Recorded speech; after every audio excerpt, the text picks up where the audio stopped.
우리는 하나님의 비밀에 관해서 아마 이렇게 말씀 나누었는데 공유했는데 기억나시나 모르겠어요. 하나님의 비밀에 여러분 제가 우리 기쁜 교회 위에 단톡방에 이렇게 주보를 넣는 이유가 있어요.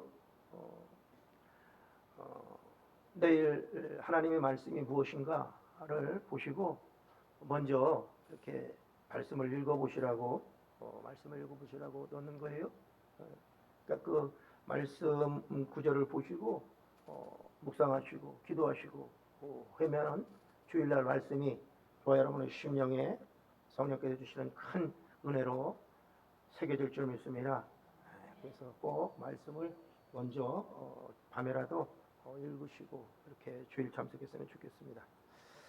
그래서 우리 하나님의 비밀은 바로 저번 주일에 말씀드렸던 예수님의 십자가의 구원 사역, 이것이 천사도 또 몰랐고 하나님을 대적하는 악한 영도 모르게 하나님께서 만세와 만대로부터 예정하셨다는 거죠.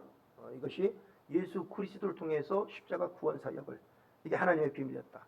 또 하나의 비밀은 이 교회, 주님의 몸된 예수님께서 머리 되시고 우리는 주님의 몸된 지체라는 것을 통해서 함께 조명해 봤죠. 이 비밀을 아무나 알 수 없다는 거예요. 이 비밀을 누가 알 수 있습니까? 만세와 만대로부터 감춰왔던 이 비밀을 누가 알 수 있느냐? 바로 하나님의 부르심을 받은 자들, 즉 성도, 저와 여러분은 하나님께서 우리를 충성되이 여기셔서 고린도전서 4장 1절 말씀처럼 우리를 충성되이 여기셔서 하나님의 비밀을 맡은 그리스도의 일꾼으로 삼으신 줄 믿으시기 바랍니다. 그래서 우리가 그리스도의 일꾼이요 그리스도의 지체이요 또 하늘의 유업을 이을 상속자이심을 우리 스스로 우리의 정체성이 확신으로 가지고 믿는 자 되시기를 예수님의 이름으로 축원합니다. 고린도전서 4장 1절 말씀 합독합니다. 사람이 마땅히 우리를 그리스도의 일꾼이요 하나님의 비밀을 맡은 자로 여길지어다. 2절은 맡은 자에게 구할 것은 뭐라고요? 충성이다. 시작. 그리고 맡은 자들에게 구할 것은 충성이니라. 아멘.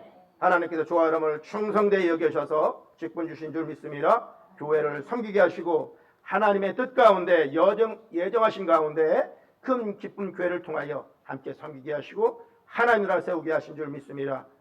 오늘도 세워가시고 함께 이 교회 안에서, 교회 믿음의 공동체 안에서 안식을 얻는 귀한 영혼의 쉼터 되시기를 축복합니다. 아멘.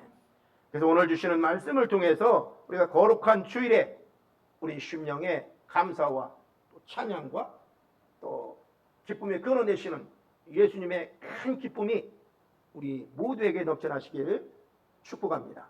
아멘.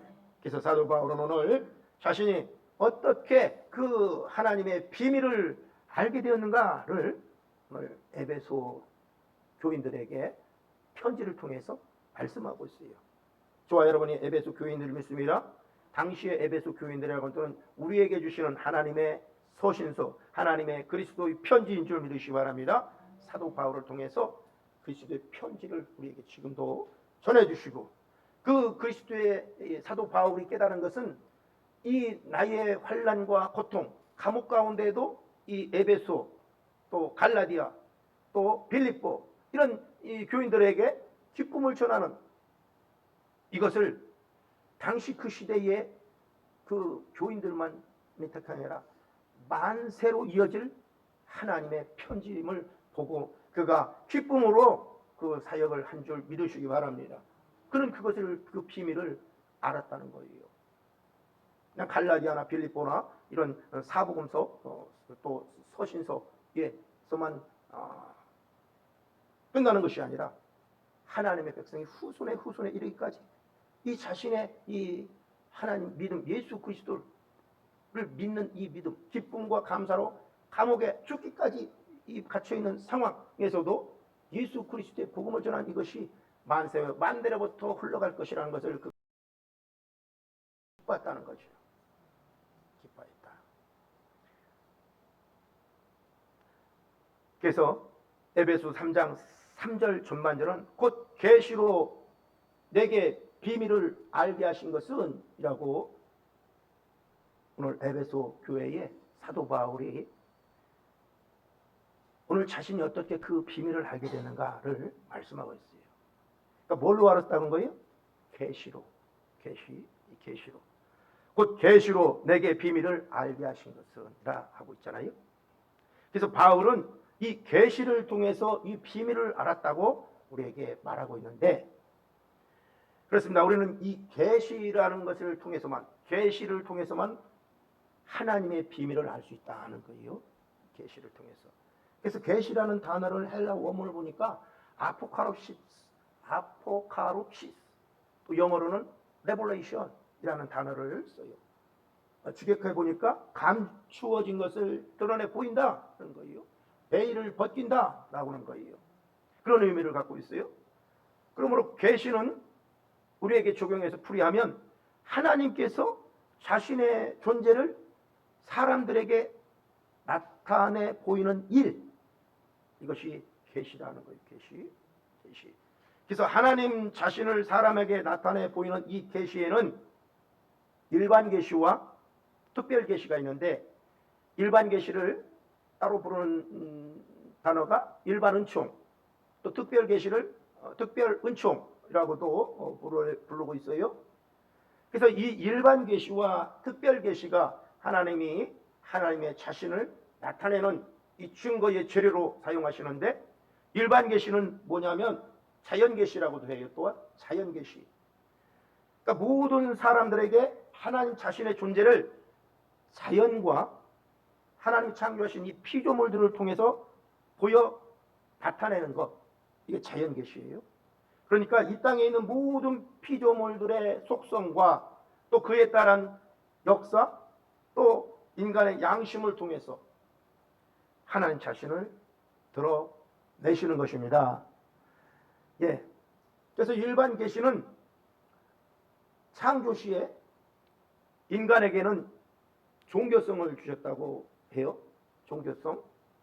그러니까 본향을 사모하는 마음, 본능적인 마음이 사람 안에는 양파를 까서 그 핵을 보듯이 우리 사람 마음에는 하나님 창조 시에 믿는 자나 믿지 않냐나 모든 인류에게, 인간에게 종교성을 주었다는 거예요.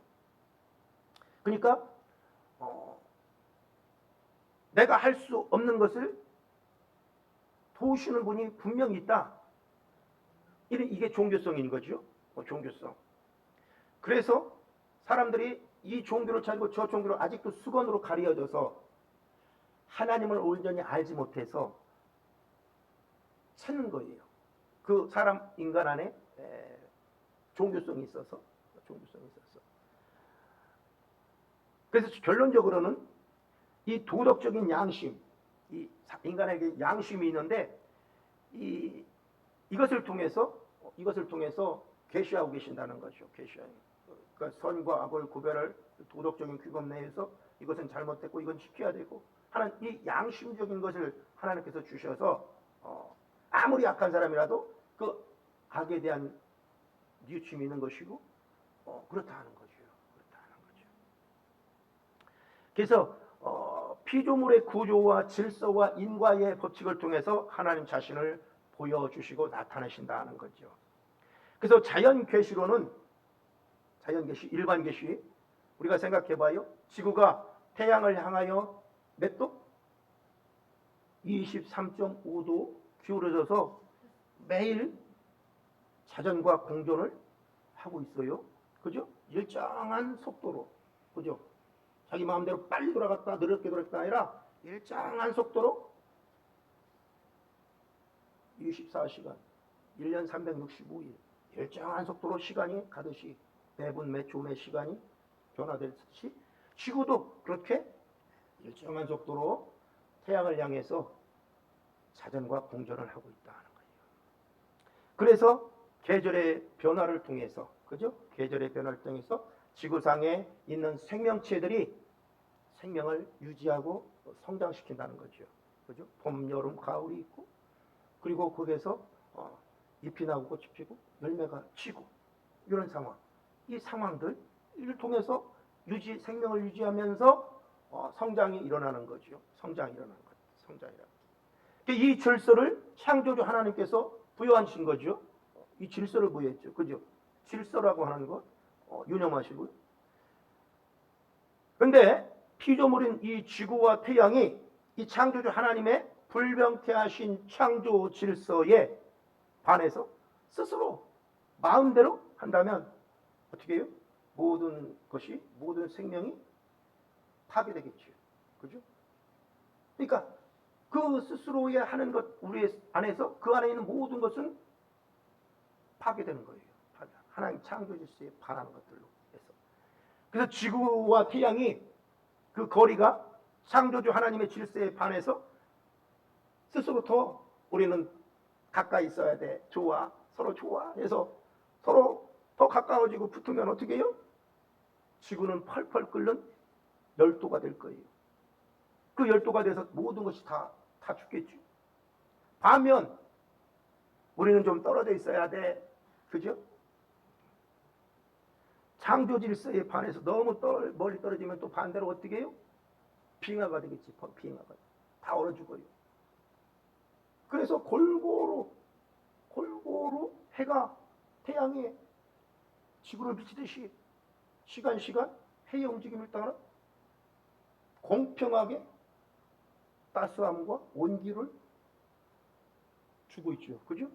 한쪽만 너무 있는 게 아니라 일정한 속도로 빛을 주셔서 누구나 다 은혜를 입게 하는 거지. 이게 하나님의 창조 질서잖아요. 그런 관점에서 보면 지금 이 세태가 우리가 잘 알아야 돼요.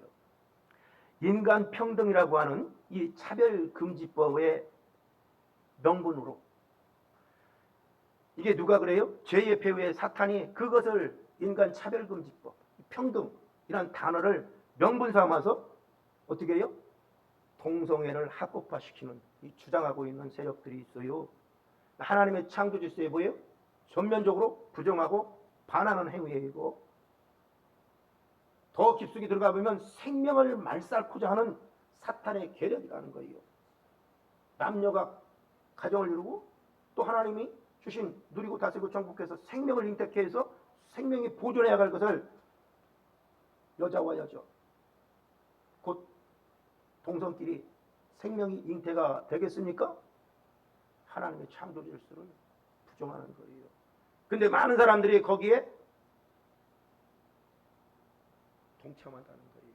특별히 기독교도 알지 못하는 사람들이 동참한다는 거예요. 왜? 평등이나 차별금지법이라는 것을 통해서. 차별금지법은 잘못된 조항이지만 그럼에도 불구하고 이 인간사계에는 차별이 없을 수가 없어요. 왜? 자 봅시다. 눈이 맹인인 사람이 비행기 조종사가 될 수 있어요? 없어요? 없죠? 팔다리가 장애인 사람이 버스 운전을 하면 되겠어요? 안 되겠어요? 안 돼요. 이게 차별입니까? 그 사람들은 그 직업을 가질 수가 없어요. 왜? 많은 사람들을 살리기 위해서. 그 사람이 잘못되면, 그 사람이 기술적으로 잘못되면 많은 사람의 생명을 잃기 때문에 그 직업을 주지 못하는 거예요.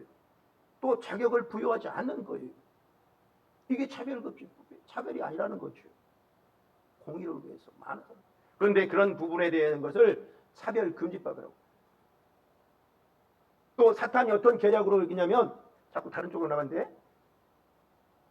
신학교도 하나님을 믿는 사람들이 하나님의 주의 종을 되겠다는 사람들이 하나님 사명을 받은 자들이 가야 되잖아요. 근데 왜 신학교는 왜 다른 사람은 못 들게 갑니까? 이런 세태. 그 신학교도 다른 것도 다 해서 믿지 않는 사람도 들어와서 자기가 가고 싶으면 들어가는 것을 문을 열어라 라고 이렇게 하는 상황이 지금 이 시대예요. 이 시대. 모든 것이 그런 거예요. 여러분 우리가 깨어있지 않으면 악한 세태의 흐름에 동참하게 된다는 거예요. 깨어있지 않으면. 분별하지 않으면.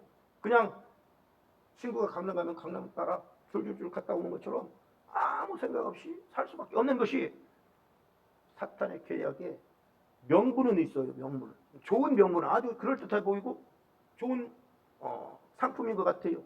그러나 결론은 사단의 계략하에 있다.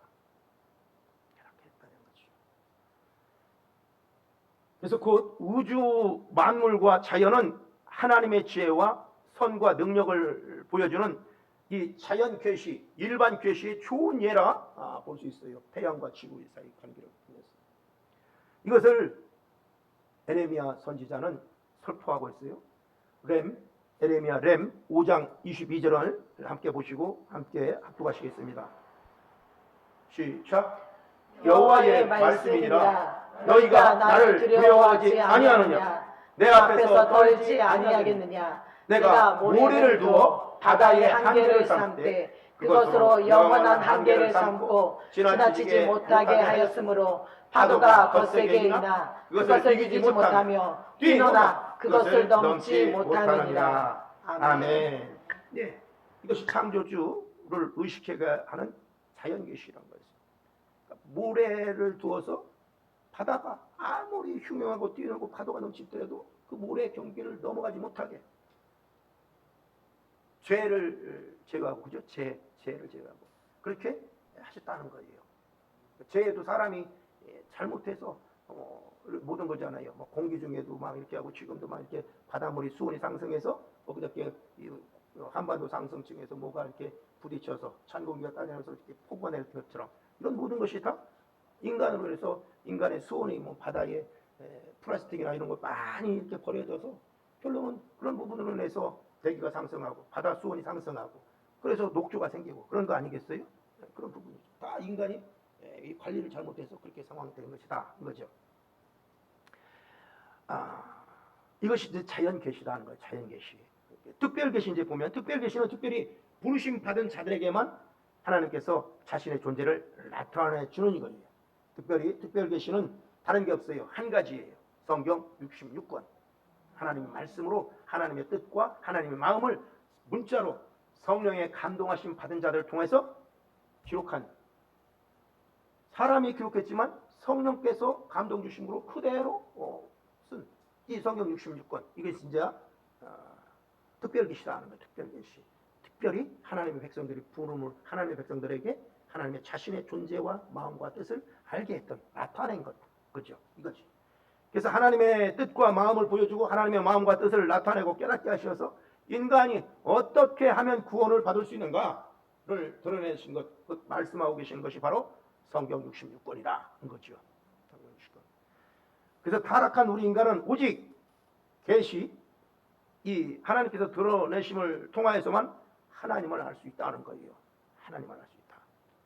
그래서 육신의 눈에 보이지 않으시는 이 영이신 하나님, 온 하늘과 온 땅에 충만하시고 말씀으로 우주 만물을 주신 이 하나님을 우리 인간이 어떻게 스스로 알 수 있겠냐는 거죠. 하나님이 드러내 보이지 않으시면. 그래서 계시를 떠나서는 죽었다 깨어나도 하나님을 알 수 없는 것이다 거예요.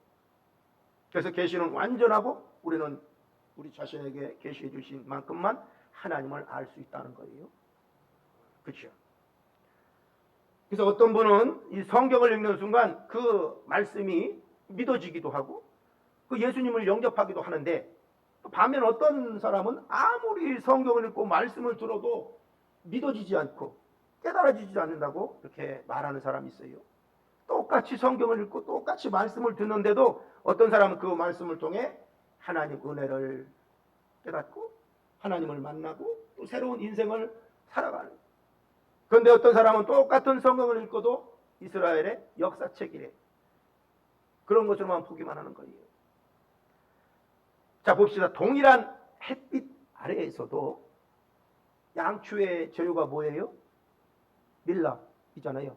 이 양초의 재료인 밀랍은 녹아내리지만 어떻게 해요? 진흙은, 흙은 더 굳어지는 줄 믿으시기 바랍니다. 똑같은 햇빛이 내리쬐는 상황에서도 밀랍은 녹아내리지만 진흙은 굳어진다는 거예요. 똑같은 재료, 똑같은 양의 햇빛이 내리쬐도 이 차이인 거예요. 이 차이. 어떤 사람은 성경을 보고 믿음이 생기지만 어떤 사람은 믿음이 생기지 않는 것. 그러니까 밀랍과 흙의 관계를 비유하고 있어요. 비유한 거예요 지금. 그래서 로마서 8장 9절로 10절은 이렇게 말씀하는데 함께 보시고 합독하시겠습니다. 로마서 8장 9절로 10절. 9절 시작. 만일 너희 속에 하나님의 영이 거하시면 너희가 육신에 있지 아니하고 영에 있나니 누구든지 그리스도의 영이 없으면 그리스도의 사람이 아니라. 10절. 또 그리스도께서 너희 안에 계시면 몸은 죄로 말미암아 죽은 것이나 영은 의로 말미암아 살아있는 것이니라. 아멘. 예, 그리스도의 영이 있어야만이 하나님의 계시를 알 수도 있고 깨달을 수 있다라는 말씀이죠. 그죠? 그래서 누가복음 20장 38절 보니까 하나님은 죽은 자의 하나님이 아니요 산자의 하나님이시라라고 말씀하고 있어요. 자, 누가복음 20장 38절. 자, 뭐가 죽었을까요? 하나님은 죽은 자의 하나님이 아니요 하나님 주신 영. 그죠? 영이 죽은 자의 하나님이 아니라 영이 살아있는 자의 하나님이다 라고 말씀합니다. 잘못됐어요. 누가복음 20장 38절에 2장이 아니고. 자, 함께 보시고 앞으로 시작. 하나님은 죽은 자의 하나님이 아니요 살아있는 자의 하나님이시라. 하나님에게는 모든 사람이 살아있느니라 하시니라. 예, 하나님 예수 그리스도의 영이 있는 자는 모든 자가 살아있다는 거예요. 하나님의 영으로. 그래서 하나님은 죽은 자의 하나님이 아니다. 영이 죽은 자의 하나님이 아니다 하는 거예요.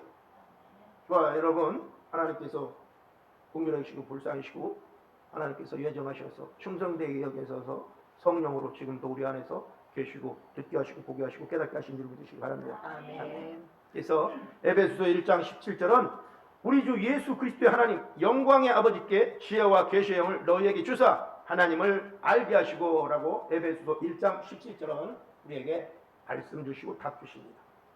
합독합니다. 우리 주 예수 그리스도의 하나님 영광의 아버지께서 지혜와 계시의 영을 너희에게 주사 하나님을 알게 하시고. 아멘. 지혜와 계시의 영을 우리에게 주셔야 하나님을 알 수 있도록 하나님께서 창조하신 거예요. 아멘. 그래서 성경은 성령의 감동하심을 입은 자들이 기록한 우리가 알 수 있도록 깨달을 수 있도록 문자로 된 예수 그리스도의 말씀이시고 예수 그리스도의 지체인 줄 믿습니다. 아멘. 요한복음 1장 1절은 태초에 말씀이 계시니라.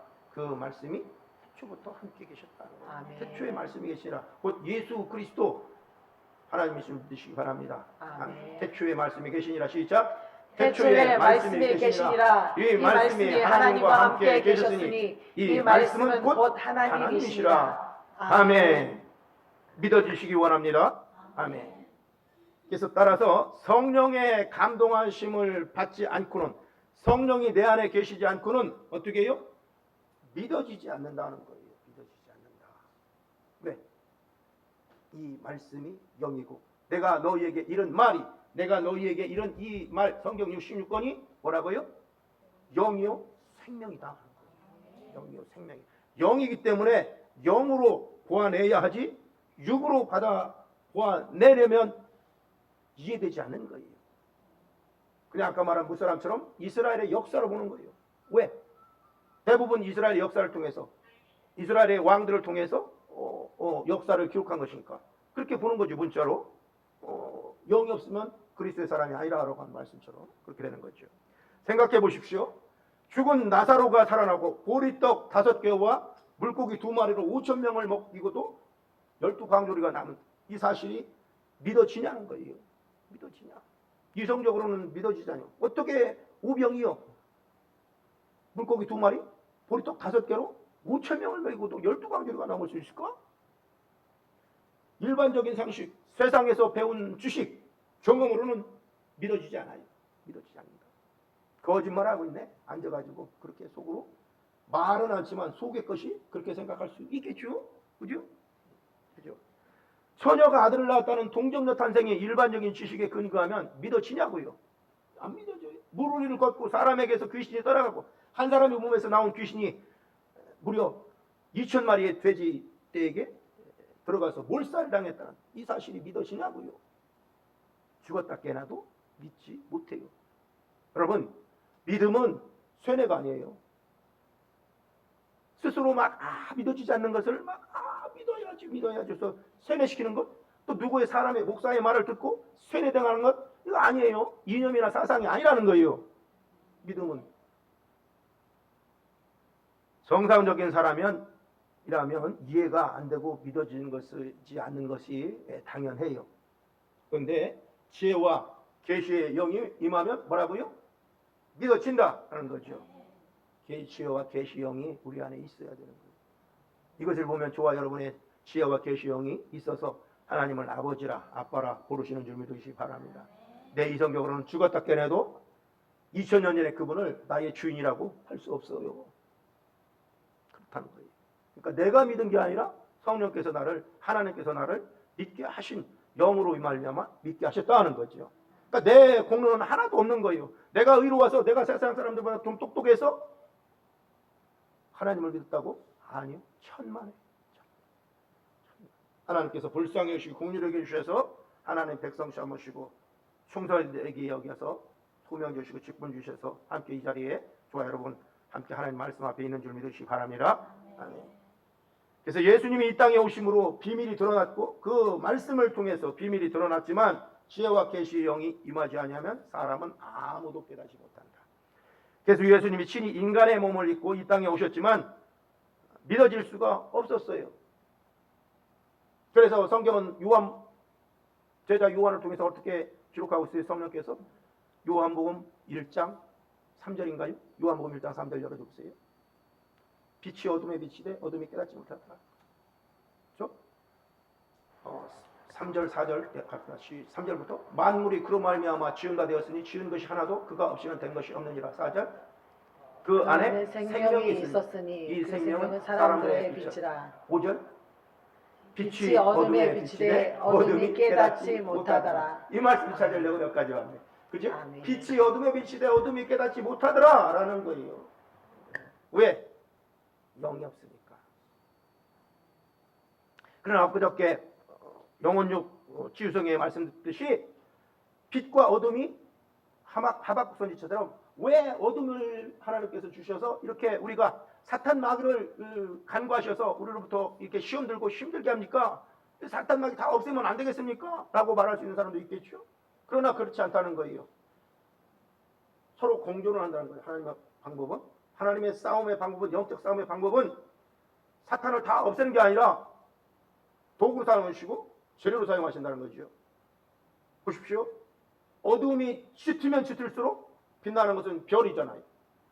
그 어둠이 짙어야 별이 밝게 보이는 거예요. 서로 대충 하면은 볼 수 없어요, 사람은. 그러나 하나님께서는 그 어둠, 악한 사탄 마귀가 더 드러나지만 그를 통해서 하나님 예수 그리스도를 보게 하신다는 거죠. 문학 선생을 또 말씀드렸잖아요. 초등교사. 율법이 초등교사라고 했잖아요. 율법이 갈라디아서 보면 이 율법이 있어야 됨으로 말미암아 하나님의 은혜를 알 수 있다는 거예요. 예수 그리스도를 의지할 수 있다는 거예요. 율법은 죄를 알게 하는 것으로 우리에게 주셨는데, 그런데 그 율법 안에서 죄가, 사탄 마귀가 그 죄를, 그 율법을 틈타서 더 빛났던 게 뭐예요? 죄라는 거예요. 죄가 율법 안에서 이런 것이 죄야 라고 하는 것을 하나님께서 우리에게 죄를 모르니까 이런 것이 죄라는 것을 율법을 주셔서 알겠는데, 하나님이 드러나는 게 아니라 그 율법 안에서 죄가 더 드러나더라는 거예요. 그래서 죄가 율법을 틈타서 명분 삼아서 더 드러나 보이는 거예요. 이런 상태, 이 상태. 그럼에도 불구하고 하나님께서 율법을 몽학선생, 초등교사, 알지 못하는 어린 학생들을 학교로 보내주고 이렇게 하는 이런 사명을 율법을 통해서 복음을 완성시키기 위해서 그렇게 하시다라는 것이 성경의 율법과 복음의 은혜. 율법은 사람의 행위로 지켜야 되지만 복음은 어떻게 해요? 은혜다. 왜? 믿으면 모든 것이 이루어지니까. 그래서 주님께서 율법을 폐하러 오신 게 아니라 세우게 오셨다. 완전하게 하셨다. 그렇죠? 이 말씀이 꿀송이처럼 이어지면 달아요. 내 영혼에. 그러니까 모르니까 따분하고 모르니까 졸리고 모르니까 육신의 것 생각나고 하는 거예요. 그죠? 혹시 배고프세요? 조금만 참으세요. 그래서 사도 바울은 그 깨달은 것을 이렇게 말하고 있어요. 성령으로 아니하고는 누구든지 예수를 주시라 할 수 없느니라. 고린도전서 12장 3절 말씀, 제 말씀이 아니라 성경에 있으면 믿으시기 바랍니다. 아멘. 성령으로 아니하고는, 고린도전서 고전 12장 3절 말씀 보시겠어요? 합독합니다. 시작. 그러므로 내가 너희에게 알리노니 하나님의 영으로 말하는 자는 누구든지 예수를 저주할 자라 아니하고 또 성령으로 아니하고는 누구든지 예수를 주라 할 수 없느니라. 아멘. 예. 성령의 역사하심이 없으면 누구라도 예수를 주라 시인할 수 없다는 거예요. 생각해 보십시오. 아담이 죄를 지었는데 어떻게 21세기를 살아가는 내가 죄인이 될 수 있는가 하는 거예요. 이 21세기를 살아가는 내가 2000년 전에 예수님이 어떻게 내 죄를 미리 알고 내 죄를 담당하여 죽으실 수 있다는 얘기인가 라는 거예요. 성령이 없이는 이게 믿어지지 않는다. 그리고 어떻게 죽은 지 사흘 만에 예수님이 사망 권세를 이기시고 다시 부활할 수 있는가? 성령이 없이는 믿어지지 않아요. 2000년 전에 그분을 내가 어떻게 주인으로 모실 수 있겠어요? 보지도 못하고 듣지도 못하고 알지도 못한 그분을 내가 어떻게 주인으로 모실 수 있냐? 성령으로 하지 아니하고는 내가 마태복음 7장 21절 말씀처럼 뭐라고요? 나더러 주여 주여 하는 자보다 다 아버지께로 올 것이 아니요 다만 내 하늘에 계신 아버지의 뜻대로 행하는 자라야 할 수 있다라고 말씀하고 있잖아요. 마태복음 7장 21절. 그러니까 성령으로 하지 아니하고는 이 립서비스다는 거예요. 내가 믿나이다 믿나 해도 내가 아나이다 아나이다 해도 립서비스다는 거예요. 립서비스. 그들은 내 생명이 위협이고 내가 필요한 것이 내 뜻대로 되지 아니하면 바로 뒤돌아서 있잖아. 이게 성령으로 있지 아니한 자. 그래서 일반 상식을 가진 사람의 입장에서는 이해가 안 되는 이것이 바로 하나님의 비밀이다. 성령께서 내 안에 계셔야 이것이 이루어지고 이것이 깨달아진다는 거죠. 세상 지식으로, 세상 방식으로, 세상에 살았던 경험으로 하려고 하고 해봐야 안 되는. 그러니까 우리가 누가복음 11장 말씀처럼 구하고 찾고 두드리라 라는 거예요. 너희가 악할 줄 알거든 자식에게 좋은 것을 주지 않겠느냐. 성령을 구하고 찾라고 말씀하십니다. 그러니까 모든 것은 우리의 믿음의 사람들은 영의 존재가 나를 힘들게 하고 악한 영이 또 반면에 성령께서 하나님의 영께서 나를 도우시는 줄 믿으시기 바랍니다. 그러니까 사람의 생각은 모든 것이 다 육은 물질이기 때문에 땅의 속에 흙이기 때문에 성령에 의지 아니하면 어떻게 악한 영에게 땅의 권세를 잡고 있었던 거예요. 그죠? 이 옛사람의 방식으로 항상 속는 거예요. 그런 상황이죠. 그래서 우리는 어떻습니까? 과거에는 도저히 이해가 안 되고 받아들일 수 없는 말씀이었는데 성령님 우리 안에 임하심으로 어느 순간 우리가 말이 안 되는 그 사실이 믿어지기 시작하더라는 거예요. 말이 안 돼. 지혜와 계시의 영신 성령님이 우리 가운데 임하셔서 숨겨진 이 복음의 비밀을 깨닫게 하신 거예요. 그러므로 우리 인생 최고의 기적은 바로 내가 오늘 뭐라고요? 예수님을 믿고 있다는 사실이 내 인생의 최고의 기적인 줄 믿으시기 바랍니다. 아멘. 사랑하는 성도 여러분, 오늘 저와 여러분이 이 영광스러운 이 하나님의 비밀을 깨닫게 된 것은 미안하지만 제가 여러분이 하나님의 마음에 들어서가 아니에요. 똑똑해서가 아니라는 거예요. 은혜 주신 이유가 저와 여러분의 지혜가 다른 사람보다 탁월해서가 아니라는 거죠. 이것이 은혜다. 은혜. 나 같은 사람도 하나님의 백성 삼으시고 나 같은 사람도 주의 종 삼으셨어. 아버지 하나님 마음을 전하게 하신 이것이 은혜다.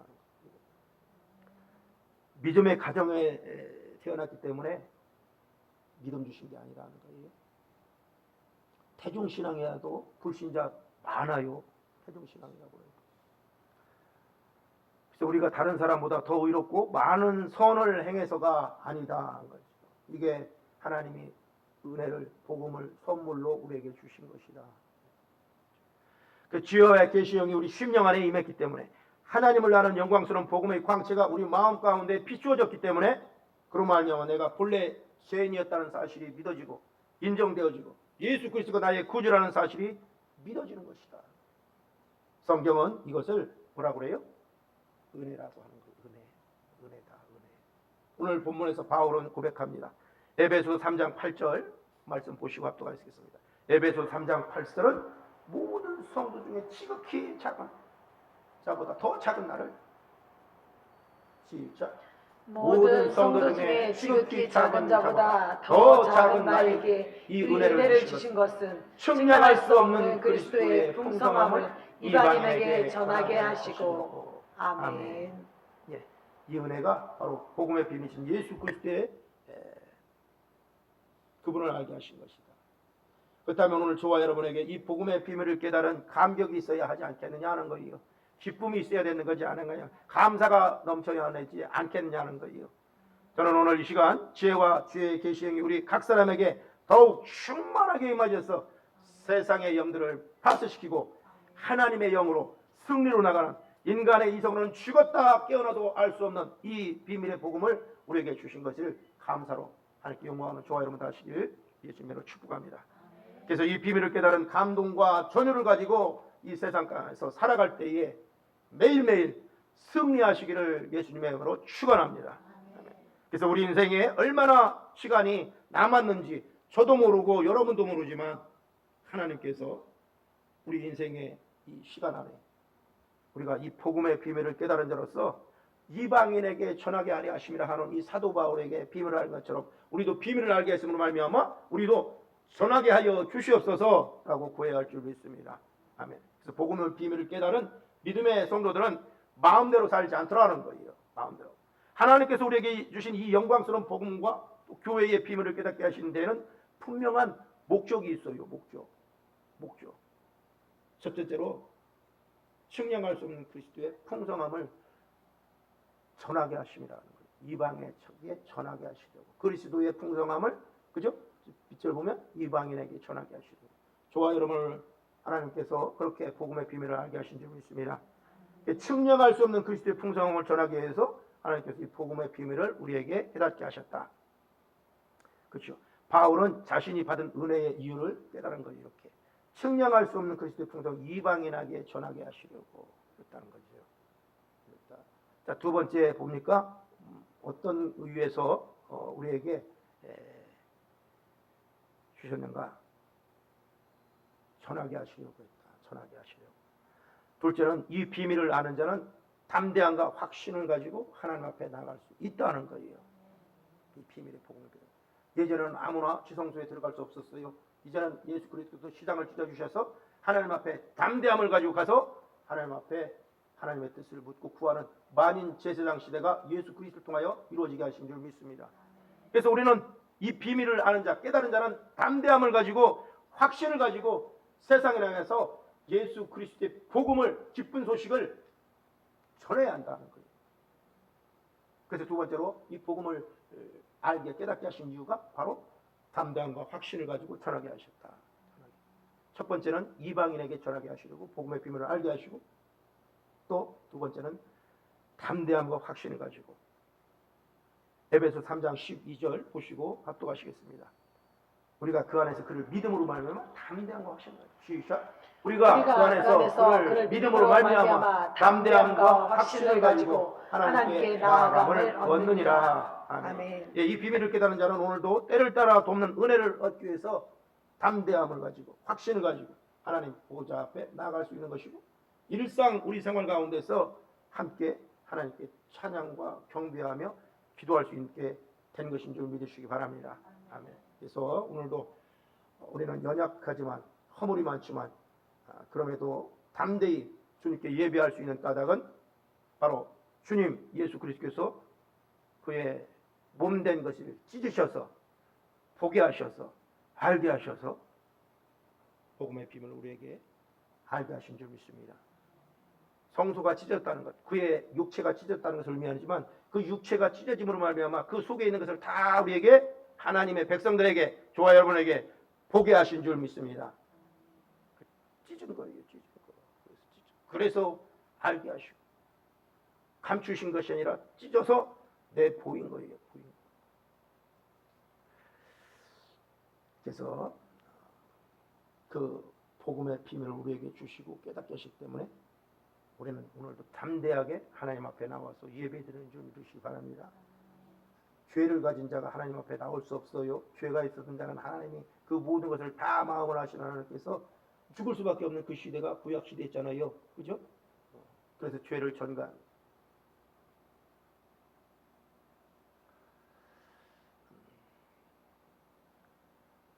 그래서 우리에게는 때를 따라 돕는 이 은혜가 항상 필요하다. 하나님 저와 여러분이 예수님께서 열어놓으신 이 새로운 살 길을 따라서 은혜의 보좌 앞에 담대함을 가지고 확신을 가지고 나아올 수 있기를 하나님께서는 지금도 원하신다는 거예요. 원하신다. 그것을 위해서 우리를 실현하시고 하나님 예수 그리스도께서 기도하고 계신 줄 믿습니다. 우리의 위해서, 우리의 연약함을 위해서, 우리의 연약함을 위해서. 예수님께서 시몬 베드로에게 하신 말씀을 여러분 기억하십시오. 누가복음 22장 31절로 32절 말씀 보시고 함께 은혜 나누겠습니다. 누가복음 22장 31절로 32절. 자, 마음을 다섯 뜻에 합독합니다. 시작. 시몬아, 보라, 사탄이 너희를 밀가부르듯 하려고 요구하였으나 그러나 내가 너를 위하여 내 믿음이 떨어지지 않기를 기도하였노니 너는 돌이킨 후에 내 형제를 굳게 하라. 아멘. 자, 말씀이 심령에 새겨지기를 원합니다. 주님께서 사탄이 베드로를 시험하지 않도록 기도하지 않으셨다는 점에 주목해야 돼요. 31절 봐봐요. 31절 뒤로 돌아서. 예. 시몬아, 보라, 사탄이 너희를 밀가부르듯 하려고 요구하였으나. 32절. 그러나 내가 너를 위하여 뭐라고요? 내 믿음이 떨어지지 않기를 기도했다는 거예요. 사탄이 너 시몬 베드로를 밀가부르듯 네 마음대로 조종하려고 하고 있으나 예수 그리스도께서 어떻게 해요? 막아주시지 않으셨다는 거예요. 이 점에 유의해야 되는, 예수 그리스도 파쇄시켰다는 게 아닌 거예요. 반면에 뭐를 말씀하고 있어요? 베드로의 너의 믿음이 떨어지지 않기를 기도했다는 거예요. 여러분, 오히려 베드로의 믿음이 떨어지지 않도록 기도했다. 사탄이 베드로를 시험하지 못하도록 막아주신 게 아니라 그분이 능력이 없어서 그런 게 아니잖아요. 너 베드로의 믿음이 떨어지지 않기를 주님께서 기도했다는 거예요. 그러니까 저와 여러분의 믿음이 중요하다는 거예요. 중요하다. 하나님이 능력이 없어서 손이 짧아서 구원하십니다. 귀가 어두워서 듣지 못하심이 아니라 여러분의 믿음이 더 강해지기를 원하시고 지금도 주의 보좌 옆에서 신원하시는 줄 믿으시기 바랍니다. 저와 여러분의 믿음이 떨어지지 않기를. 셋째로 이 비밀을 깨달은 사람은 환난을 당해도 낙심하지 않더라는 거예요. 환난을 당해도 낙심하지 않다. 이게 사도 바울을 통해서, 사도 바울의 환난을 통해서 우리에게 주시는 교훈이에요. 에베소 3장 13절 말씀 보시고 합독하시겠습니다. 에베소 3장 13절 말씀은 이렇게 말씀하고 있어요. 에베소서 3장 13절. 에베소서 3장 10절. 그러므로 너에게 구하노니. 에베소서 3장 13절 합독합니다. 그러므로 너희에게 구하노니 너희를 위한 나의 여러 환난에 대하여 낙심하지 말라. 이는 너희의 영광이니라. 아멘. 아멘. 낙심하지 마라. 환난이 너희의 영광이라, 고난이 유익이라 라고 말씀하고 있습니다. 그래서 바울은 에베소 교인들에게 편지하면서 자신이 당하는 여러 가지 환난에 대해 낙심하지 말고 오히려 영광으로 여기라 라고 말하고 있습니다. 이것을 보면 에베소 교회에 바울이 로마 감옥에 갇혔다는 사실로 그것으로 인하여 근심하고 걱정하는 이들이 많이 있었다는 것을 알 수 있죠. 하지만 바울은 자신이 갇힌 그 사실에 대해서, 환난에 대해서, 자기가 겪는 모든 환난에 대해서 낙심하지 않는다. 심치 않더라는 거예요. 불평하지 않더라는 거예요. 혹은 세상 사람들처럼 불굴의 정신으로 이 고통을 헤쳐나가겠다라고 말하지도 않더라는 거예요. 왜? 불굴의 정신으로 이겨내는 것은, 그것은 세상에서 하는 사람들의 단어 극기예요. 극기. 극기이지 신앙이 아니에요. 그죠? 에베소 교인들에게 서신으로 내가 이 불굴의 이 정신으로 이 고통과 이 환난을 내가 이겨내겠다라고 서신에서 그렇게 쓴 게 아니잖아요. 뭐라고요? 반대로 환난에 대하여 낙심하지 마. 이것은 곧 너희의 영광이다 라는 거예요. 영광이다. 영광이다. 그러니까 무엇을 말하고 있어요? 신앙은 극기의 차원이 아니다 하는 거예요. 사람 정신으로 이겨낼 수 있고 사람 정신으로 이것을 어떤 것을 이뤄낼 수도 있고 막을 수도 있는 게 아니라, 바울은 자신의 잘못이 아닌 이 복음 때문에, 하나님의 복음, 예수 그리스도의 이 복음 때문에 당하는 여러 환난에 대해서 부끄러워하지 않더라는 거예요. 성령의 도우심으로 환난이 쉬워졌기 때문일까요? 아니요. 바울이 지금 고통당하고 육체적으로 하는 그런 모든 것이 바울 안에 계신 성령께서 도우심으로 이게 고통이 없어서 이런 환난에 대해서 걱정하지 말라라는 게 아니에요. 성령님이 함께 하신다고 십자가가 가벼워지지는 않아요. 믿으시기 바랍니다. 이해돼요? 성령님이 내 안에 계셨다고 환난이 쉬워졌다는 얘기가 아니에요. 지금 사도 바울이 성령님이 함께 하신다고 십자가가 가벼워지지 않는다는 거예요. 모든 환난은 그렇듯이 그리스도인이 겪는 환난 역시 똑같이 힘들고 고되고 괴롭고 고통스럽다는 거예요. 하지만 바울이 여러 환난에 대하여 낙심하지 않았던 것은 그것이 도리어 영광이라는 사실을 깨달았기 때문에 그런 거예요. 무슨 영광입니까? 하늘의 미랄이 떨어져서 죽어서 많은 열매, 미랄이 나오는 것을 그가 미리 받겠다는 거예요. 그것을 주님께서도 우리에게 말씀하고 있는데요. 히브리서 찾아볼게요. 히브리서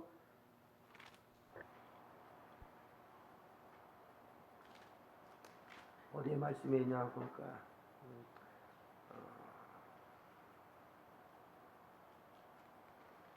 저기 생각이 안 나네요.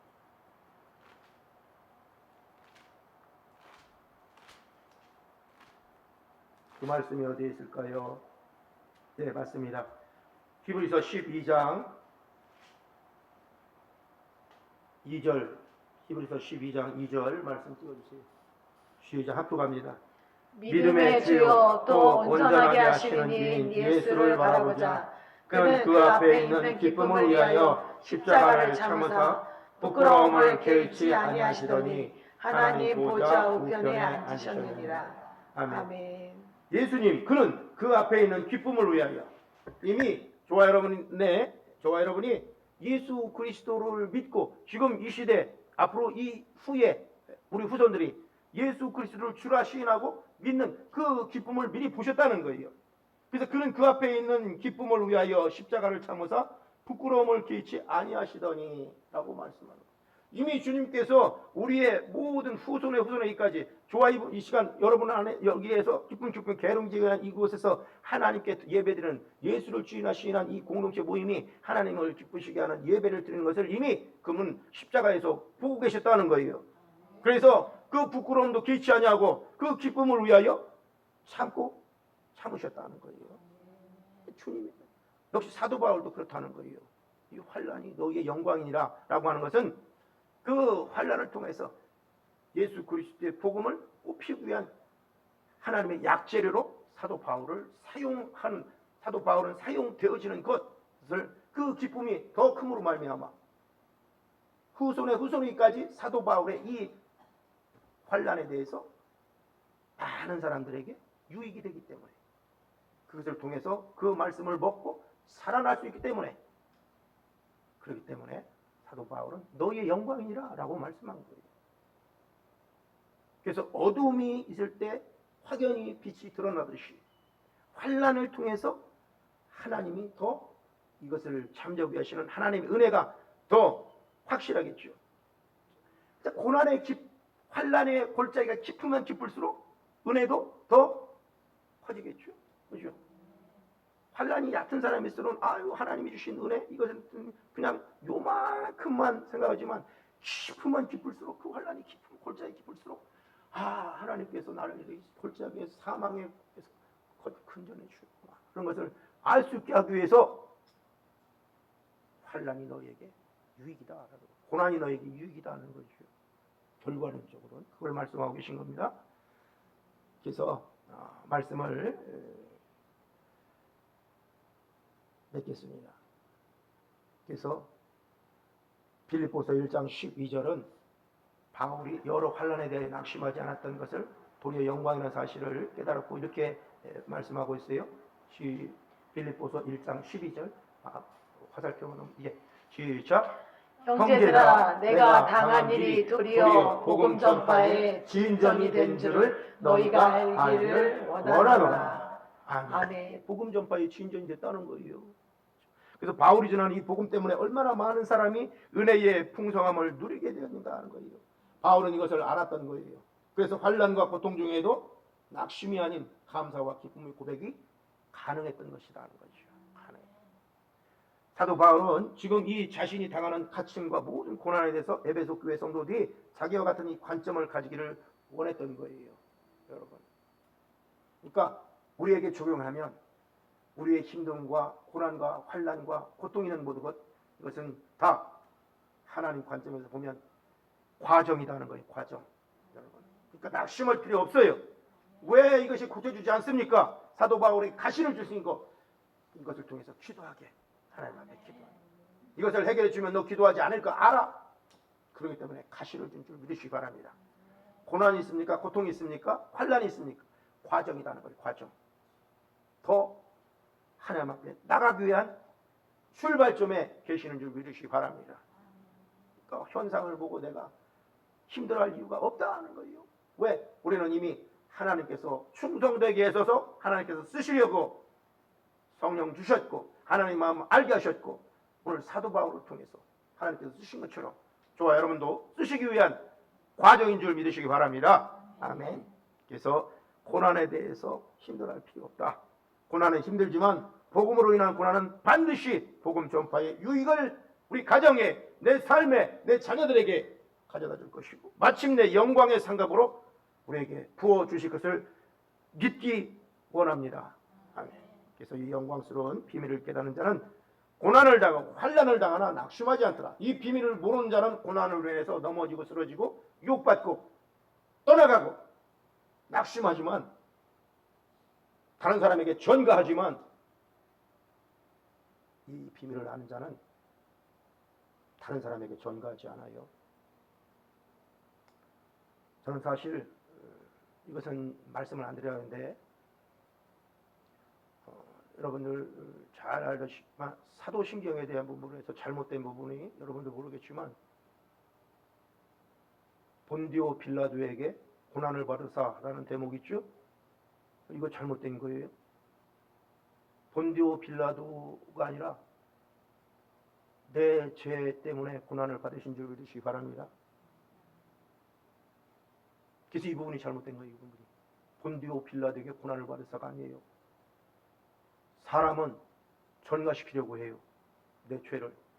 본디오 빌라도에게 고난을 받은 게 아니라 하나님의 뜻하심이 있어서 나의 죄를 위해서 그분께서 스스로 고난 받으신 줄 믿으시기 바랍니다.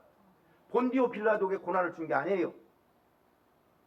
내 죄를 위해서 그분이 고난 받으신 줄 믿습니다. 이게 고백이어야 돼요. 이게 사도들의 제자들의 하나님 백성들의 고백이 되는데 은근히 그 시대에 모든 것이 그래요. 사탄이 생각의 부분, 마음의 부분을 살짝 틀어서 이것을 교묘하게 그렇죠.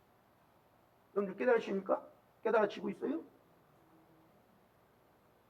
믿음의 신경이라는 것, 나의 고비라고 하는 것은 나의 죄 때문에 그분이 고난받으사라고 해야 맞는 줄 믿습니다. 본디오 빌라도에게 전가시킬 게 아니라 내 죄를 위해서 그분이 고난받으셨다는 거죠. 믿으시기 바랍니다. 이런 부분들이 하나하나 깨달아지고 깨달아져야 하나님의 백성된 자, 비밀을 알게 되는 자 되시는 줄 믿으시기 바랍니다. 그냥 줄줄줄 따라가면 안 되는 거예요. 확신이 있어야 돼요. 하나님의 자녀이면, 하나님의 백성이면, 하나님의 마음을 알지 못하면 하나님의 자녀가 아니었잖아요. DNA가 달라요. 같은 것 같지만 모양은 비슷하지만 경건의 능력을 나타내는 이 능력이 내 안에 능력이 되신 그분이 없으심으로 말미암아 경건의 모양만 있고 무늬만 있는 넌 크리스천이다. 하나님 보시기에 나는 크리스천인 것 같지만 하나님 믿는 자인 것 같지만 결론은 내가 하나님을 부정하고 있는 것. 이런 부분들이 내 요소 삶 일상생활에는 없는가 뒤돌아보시고 조명해 보시는 저와 여러분 되시기를 예수님의 이름으로 축복합니다. 기도합니다. 아버지 하나님 감사합니다. 오늘도 말씀 주셔서 우리 심령에 아버지 하나님 조명해 보시고 어둠과 빛 또 하나님 주시는 이 비밀 또 비밀을 맡은 일꾼으로서 내가 합당한 복음의 생활을 하고 있는가 뒤돌아보게 하여 주옵소서. 감사하고 우리의 생각과 마음을 주관하시는 우리 주 예수님의 이름으로 감사하고 기도하였습니다. 아멘.